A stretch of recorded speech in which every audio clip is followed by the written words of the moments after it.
Buon pomeriggio, è il momento dell'appuntamento con il sindaco di Catania, Enrico Trantino, benvenuto, grazie per essere con noi. Grazie e buon pomeriggio.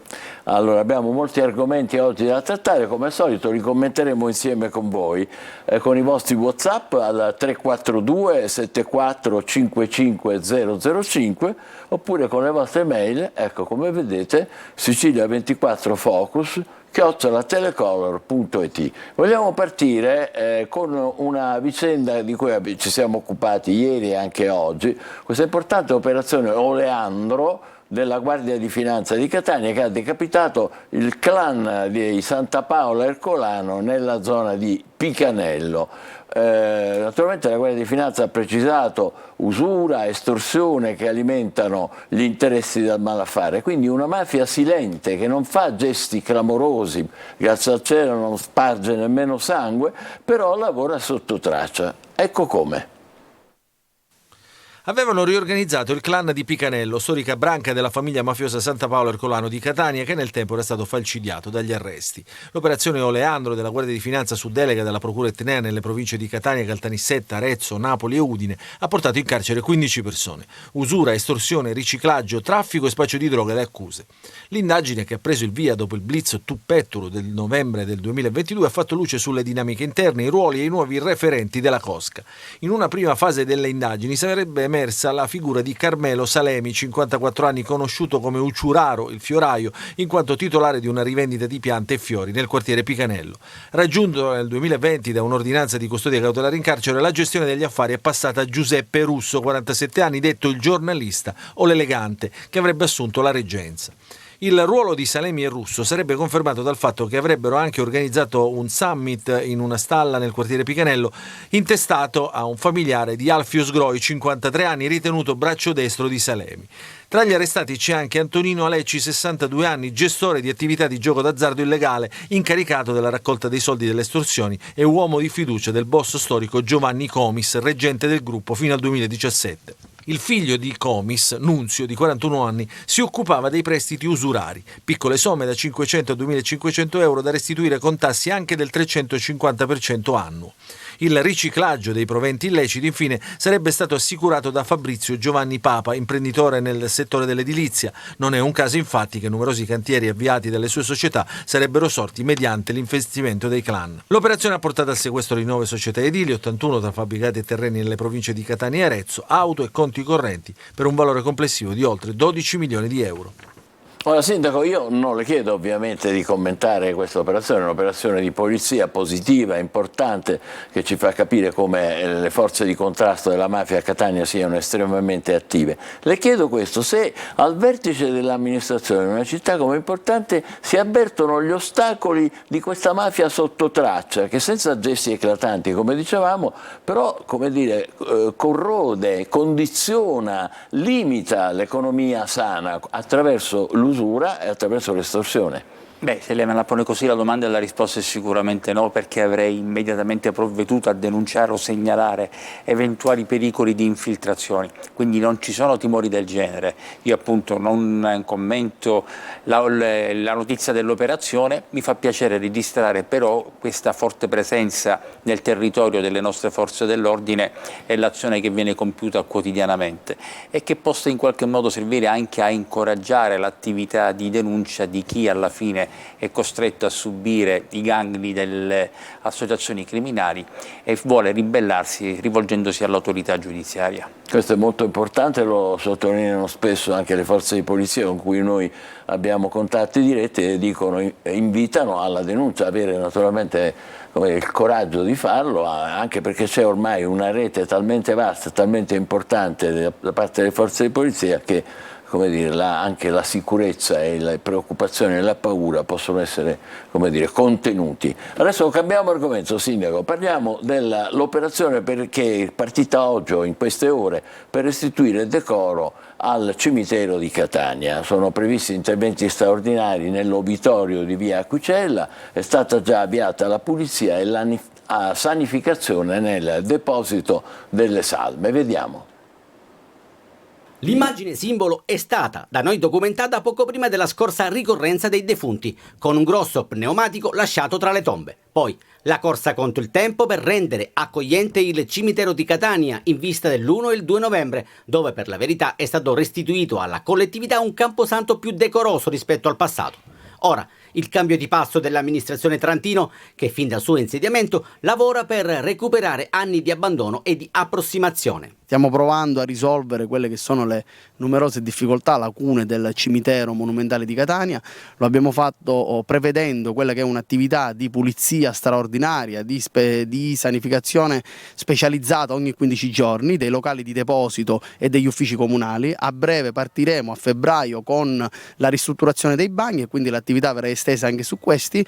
È un intervento importante di ristrutturazione, è stato previsto sia per l'obitorio centrale con 300.000 euro di risorse che verranno utilizzate da fine febbraio e un intervento sugli uffici, sui depositi del cimitero invece di San Giovanni Calermo.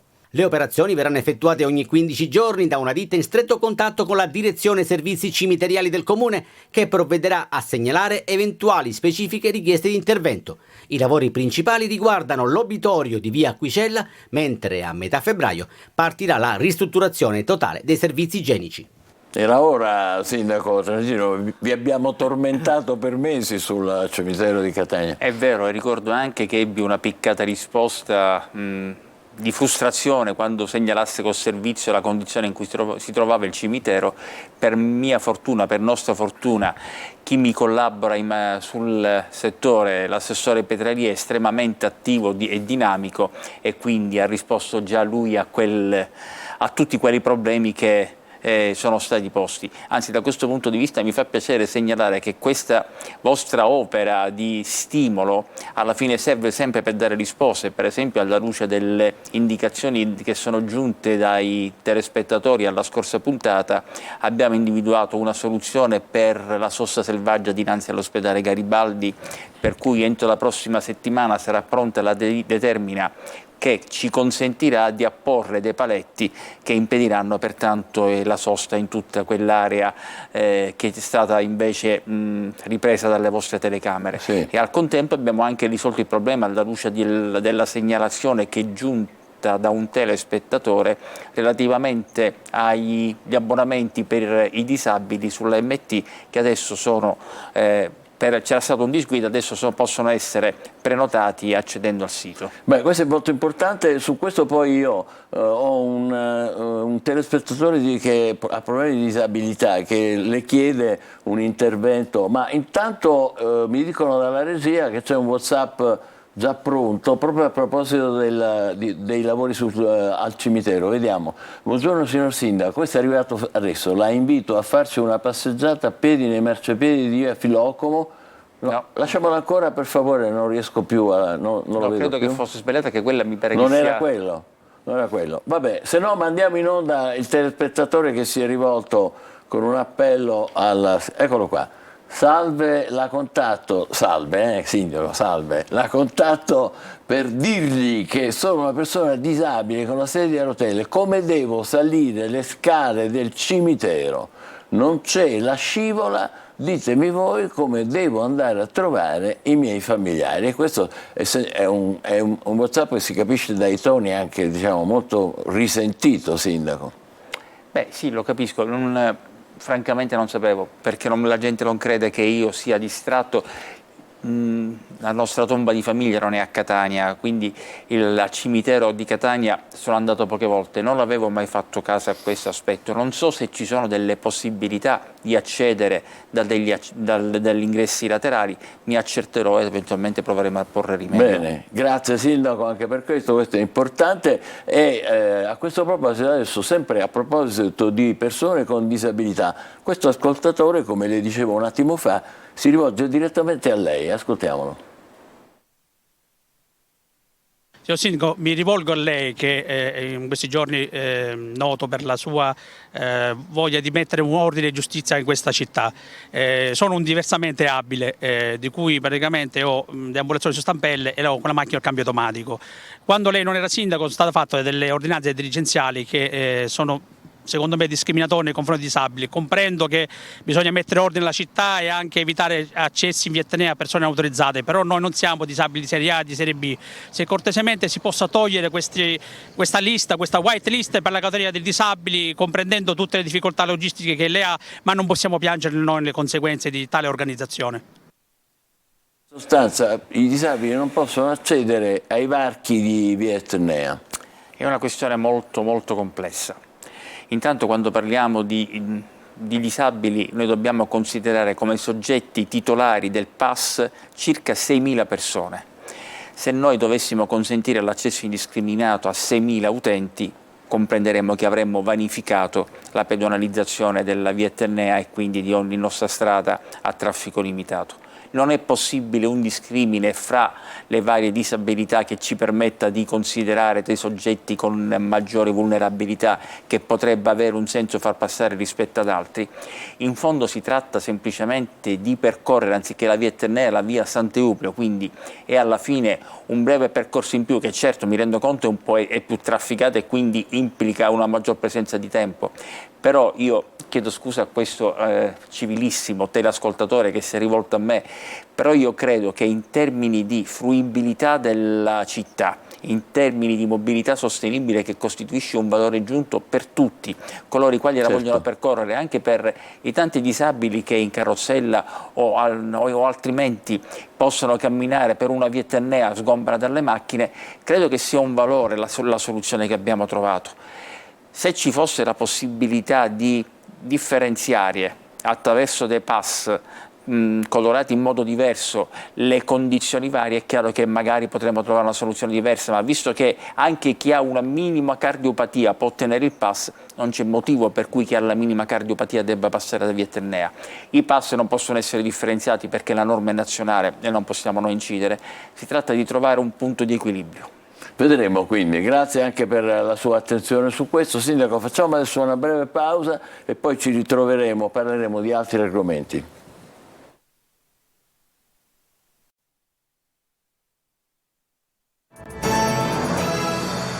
Appuntamento con il sindaco di Catania Enrico Trantino, seconda parte del nostro incontro. C'è subito un WhatsApp: signor sindaco, è la sua prima festa di Sant'Agata. No, questo ce l'ho io perché è arrivato da qualche ora. È la sua prima festa di Sant'Agata, avrà il privilegio, dice tra virgolette, da primo cittadino di assistere da vicino all'apertura della cameretta e ammirare Sant'Agata il 3 febbraio. Però ha annunciato che non salirà sulla carrozza del Senato. Questo ascoltatore vuole sapere perché. Perché? Pensavo che già fosse stato detto in più occasioni, comunque non ho alcuna difficoltà a ripeterlo. Intanto non è la prima volta che assisterò all'apertura del Sacello, perché già per la festività agostane ero lì e l'ho vissuta con molta intensità.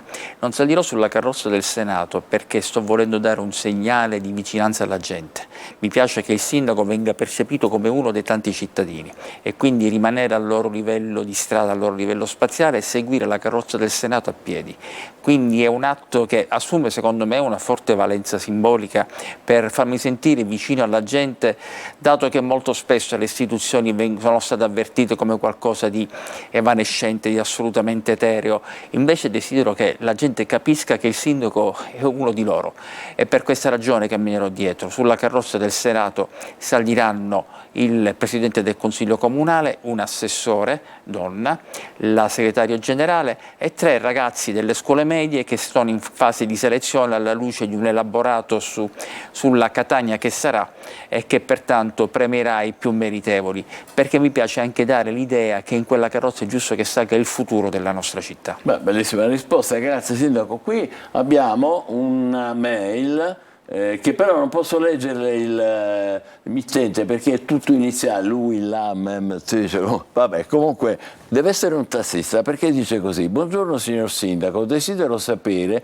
se per quanto riguarda il decreto taxi che è stato liberalizzato per aumentare le licenze del 20% nei capoluoghi di provincia con aeroporto, lei si sta attivando in merito, chiede. Tra l'altro a Catania, aggiunge il nostro ascoltatore, vi sono 12 licenze, dice lui, io non ho verificato, 12 licenze taxi depositate all'ufficio commercio da precedenti tassisti andati in pensione da parecchi anni. Perché almeno non ripristinate queste 12 licenze con osservanza? Poi c'è sta firma illeggibile, dice disoccupato da più di 10 anni in cerca di lavoro onesto. Quello che posso dire è che alla luce di questo decreto a cui fa riferimento questo nostro interlocutore, io ho subito chiesto all'assessore Gelsomino di attivare ogni iniziativa finalizzata a capire in che modo lo potessimo recepire, anche perché il ministro Urso, corrispondendo con me, ha subito mostrato molta attenzione e addirittura aveva dato anche un'apertura rispetto alla possibilità di destinare tutte le somme che avremmo incamerato con le nuove licenze a chi avesse le vecchie licenze, e quindi era un'operazione sicuramente vittoriosa, anche perché si consentiva un maggior contributo, il raddoppio del contributo per chi poi volesse passare alla macchina elettrica. Credo che sia in fase di istruttoria all'assessorato alle attività produttive, quindi in questo momento non ho una risposta immediata, ma certamente l'assessore Gelsomino se ne sta occupando. Quindi anche a proposito di queste 12 licenze? Certo, che in ogni caso penso che poi dovranno andare a bando una volta che dovremo stabilire l'ampliamento. Risposta data. Vi ricordo ancora, vedete lì sotto 342 74 55005, intanto la regia può caricare il prossimo WhatsApp, l'indirizzo per le mail è sicilia24focus@telecolor.it. Buongiorno signor Sindaco, riguardo le acque reflue che arrivano alla nostra bella costa, ha pensato come fare? Grazie Antonio. Allora, per quanto riguarda le acque reflue bisogna comprendere a quale canale si riferisce. Noi monitoriamo sempre il canale Arci, che è quello che passa dalla zona industriale, anche perché è quello che noi chiudiamo durante la stagione estiva, ma c'è sempre poi una leggera tracimazione, e comunque sono sempre nei limiti di tollerabilità consentite dalle disposizioni ministeriali. Per quanto riguarda gli altri canali, a me non risultano vi siano delle condizioni di criticità particolare, fermo restando che noi siamo molto indietro sul tema della depurazione, e non è un caso che il nuovo commissario per la depurazione, il professore Fatuzzo, da poco insediatosi, stia cercando di accelerare rispetto agli anni precedenti in cui non si è fatto molto. Quindi nella sostanza la depurazione è un tema che compete a una specifica autorità, quella appunto del commissario ministeriale, perché noi siamo in infrazione comunitaria e bisogna realizzare questi depuratori per tutta la città di Catania, e ci sono più di 1 miliardo di euro previsti proprio a questo scopo. Caspita. E quali sono le zone dove c'è questa particolarità? Tutta Catania. Tutta Catania. Caspita, e quindi il commissario ha un bel da fare? Assolutamente sì. Voi considerate, solo a titolo di esempio, una delle ragioni, credo di averlo detto in occasione di una precedente puntata, una delle ragioni per cui durante i forti fenomeni meteorici, le forti piogge, si forma tutta quell'acqua, è il fatto che le grondaie dei nostri palazzi quasi mai vanno a finire sottoterra, ma sversano sui marciapiedi. Sì. Quindi l'acqua che arriva sulle case va direttamente sulle strade, non sottoterra nelle fogne, proprio perché non ci sono. Quindi è un'opera molto importante che prevederà 1 miliardo, e prevederà, lo diciamo subito, che Catania diventi un cantiere. E come si realizza? Avete già in mente oppure tocca al commissario? Tocca al commissario, chiaramente siamo in continuo contatto. D'accordo. C'è ancora un WhatsApp o una mail? Eccola qua. Buongiorno signor Sindaco, si hanno notizie su quando riaprirà l'anfiteatro romano di Piazza Stesicoro? Questa è una bellissima domanda, è ragionevolissima, perché mi offende il pensiero che l'anfiteatro romano sia ormai da 1 anno chiuso. I lavori finalmente sono terminati, abbiamo avuto la scorsa settimana un'interlocuzione col direttore del parco archeologico, perché ricordiamo che l'anfiteatro romano non è gestito dal comune, è gestito dalla regione attraverso appunto il parco archeologico, che gestisce pure Terme della Rotonda, Terme dell'Indirizzo e Teatro Greco. Noi più volte abbiamo chiesto all'assessorato ai beni culturali che non poteva continuare questa situazione, quindi di consentirci una migliore fruizione. Siamo arrivati a una soluzione che per adesso credo che sia la migliore, per cui stiamo predisponendo una convenzione attraverso cui la Regione cede a noi la cura del bene, nel senso che saremo noi a quel punto ad appropriarcene e lo potremmo riaprire, così come tutti quanti i beni comunali che sono regolarmente aperti al pubblico per ogni giorno della settimana, e finalmente lo renderemo disponibile, perché è offensivo per una città vedere tanti turisti affacciati senza che gli stessi possano accedere. Ma già trattative in corso, ci sono date? No, dobbiamo semplicemente redigere questa convenzione, c'è l'intesa di tutti, poi dobbiamo chiedere all'assessore regionale di venire per la firma, quindi ma è un percorso spero breve. Beh, io me ne segno tutte queste cose, certo, Sindaco, perché dobbiamo riparlarne poi. Andiamo subito al prossimo WhatsApp, alla prossima mail, questa è un po' lunga. Signor Sindaco, buongiorno, alcune domande. Quando riporterà i cigni e i pavoni alla Villa Bellini? 1. Pensa di fare ricostruire la bellissima palazzina cinese in legno data alle fiamme alcuni anni fa sulla collina della villa? Infine sarebbe bello vedere restaurare le pareti e la volta della Porta Uzeda, ormai annerite e degradate dallo smog. Grazie per l'attenzione. Allora, procedendo velocemente, i pavoni cigni non possiamo più metterli perché c'è un preciso divieto di legge imposto a protezione degli animali. Io mi sono informato di questo qualche settimana fa ed è stata questa la risposta, per cui ne è impedita la ricollocazione all'interno della vasca, comunque nelle zone attigue. Per quanto riguarda la seconda questione, che era sempre sulla villa della palazzina cinese, credo che non si possa neanche fare, nel senso che sarebbe a quel punto un falso storico che non sempre la sovrintendenza autorizzerebbe. Lo verificheremo, ma comunque a quel punto sarebbe una palazzina cinese costruita nel 2024, non credo che possa avere valore architettonico. Infine, per quanto riguarda la Porta Uzeda, noi abbiamo cominciato qualche giorno il restauro della statua di Bellini. Qualche cittadino ha nicchiato dicendo non era l'opera più urgente. Anche queste opere che restituiscono decoro ai nostri monumenti costituiscono invece la ragione per cui questa città si deve scommettere, e la ripulitura di Porta Uzeda potrebbe essere uno dei prossimi passi. Beh, interessante questo, vedremo. Mi devo segnare pure Porta Uzeda. Segni.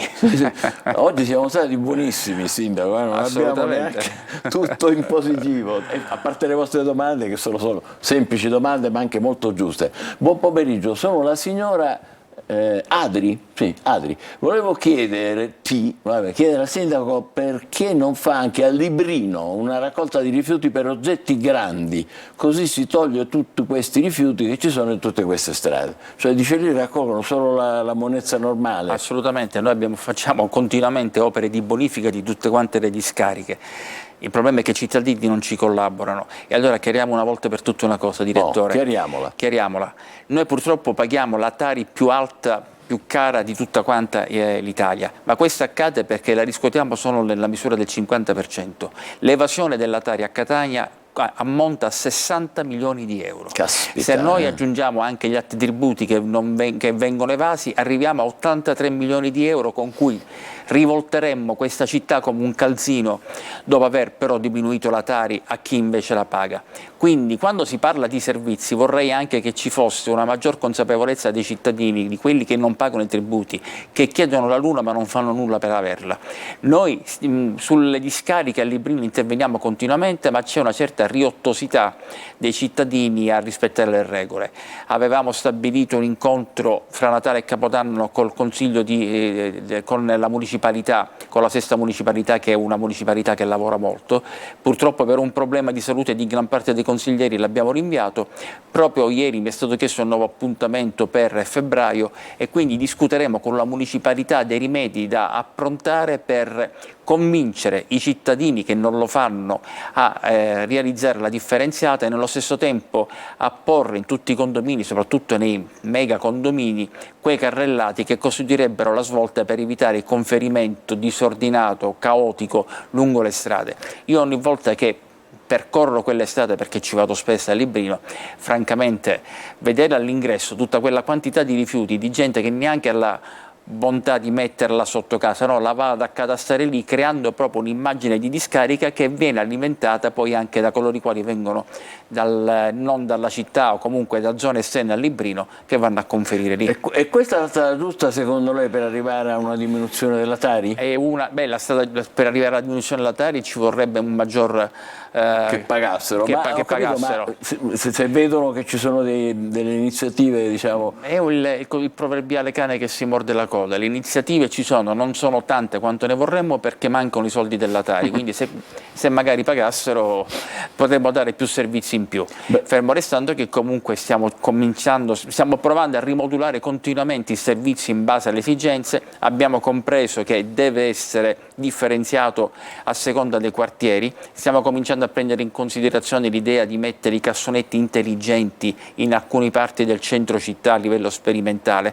Insomma, c'è su che vuol questo dire, sindaco, cassonetti intelligenti significa che praticamente i sacchetti vengono dotati di un chip attraverso il quale si riconosce colui il quale va a conferire e nello stesso tempo anche si accerta cos'è la quantità all'interno, quindi se costituisce il tipo di rifiuto che deve essere conferito quel giorno. Nel centro volete farlo? No. Vorremmo provare in via sperimentale in alcune aree del centro, però ancora è tutto un qualcosa di cui stiamo parlando con l'assessore Tomarchio, proprio per cercare di comprendere quali possono essere i percorsi più indicati a favore della città. A quel punto saremmo segnati uno a uno, perché abbiamo ognuno... Ma è quello che succede in gran parte delle città del nord, però il problema è che al nord il 95% paga i tributi e rispetta le regole. Da noi una buona quantità, il 50% non paga i tributi, non rispetta le regole e per giunta pretende... E si lamenta. Esatto. Vabbè, non vogliamo essere compresi anche noi tra questi. Ci fermiamo qua, ringraziamo moltissimo il sindaco Trentino per essere stato con noi e aver risposto a svariati argomenti, tantissimi. Io ne ho presi qua una 6 o 7 nota che potremmo proseguire a seguire nelle prossime settimane. Intanto grazie per essere stato con noi. Venerdì sarà ancora disponibile? Assolutamente sì. Grazie a tutti voi per averci seguito. Prego, continuate buongiorno. con la nostra programmazione.